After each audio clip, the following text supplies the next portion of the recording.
All right, let's just jump right in. Have you ever seen a plant that just looks like it's from another planet? Well, that's the staghorn fern. I mean, look at it. It has these incredible wild antler-like leaves, and it kind of just floats on the wall. It can feel really intimidating at first, I get it. But I promise you, once you learn its secrets, it's actually surprisingly easy to care for. And hey, it's not just me saying this. Plant expert Anastasia Remeslo, well, she puts it perfectly. These things look nothing like your typical potted plant, and that is exactly their superpower. We're not just talking about a houseplant here. We are talking about a living, breathing work of art. Okay, so what is it that makes this plant so special? Let's break down exactly why this incredible epiphyte is totally worth the effort. So, to really get this fern, you have to understand where it comes from. It's from the genus Platycerium, and it's native to tropical spots like Australia and Southeast Asia. But here's the crucial part. It doesn't grow in soil. Nope. In the wild, you'll find it clinging to trees and rocks. And that is the key to the wild, sculptural vibe it brings into a room. Okay, pay close attention, because this next part is the big aha moment. Seriously, the secret to making these plants thrive isn't some complicated trick. It's all about understanding how they're built. So the most important word you're going to learn today is epiphyte. It just means a plant that grows on another plant. But, and this is important, it's not a parasite. It's not stealing anything. Instead, it just pulls all the moisture and nutrients it needs from the air, the rain, and all the little bits of stuff that collect around it. So you can pretty much forget everything you know about potting soil. This plant is literally built for a life in the trees. And this unique design? Well, it all comes down to two totally different kinds of leaves, or fronds, and each one has a specific job. First up, you've got the shield fronds. These are the round, kind of kidney-shaped ones at the base that clamp onto whatever it's growing on. They're the ones that soak up water and nutrients, and over time, they turn brown and papery. Then you've got the famous antler fronds, the long, green branching ones that give the plant its name. These are the reproductive parts. So listen, this is the secret. I'm telling you, if you can just understand this two-frond system, that there are two different parts doing two different jobs, you've pretty much mastered this plant. Everything else we're going to talk about flows from this one idea. Okay, so now that we've got the anatomy down, let's dive into the 3 keys to a thriving fern: light, water, and food. First up, light. Just picture where this thing lives in nature, right? It's clinging to a tree under a big, dense rainforest canopy.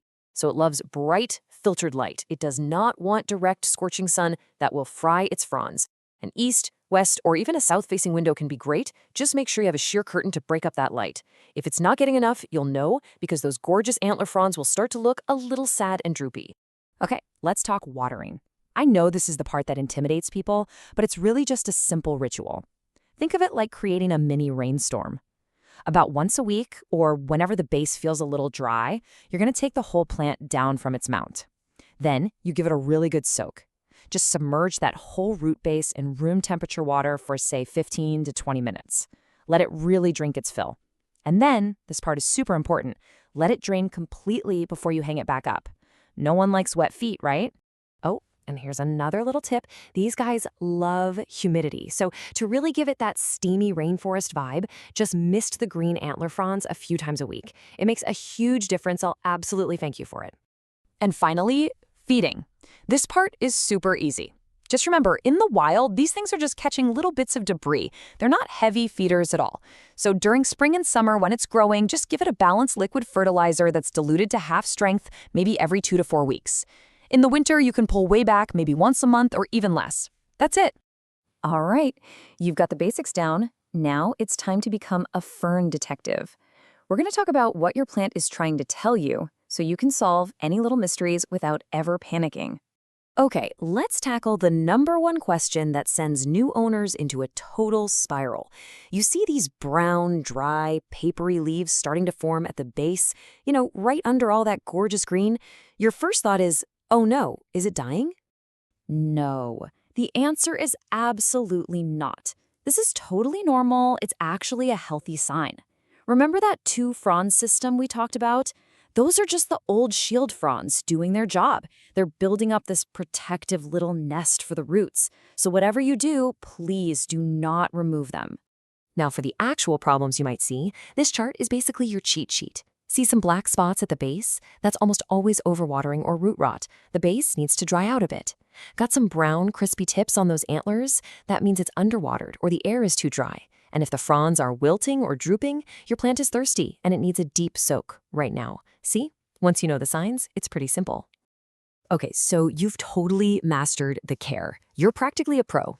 Now we get to the really fun part, turning you from a plant owner into a plant artist. And maybe even making a few more ferns along the way. And you should know there's a whole world of different staghorns out there. The one you see most often is P. bifurcatum. It's the classic, super hardy, easiest one to start with.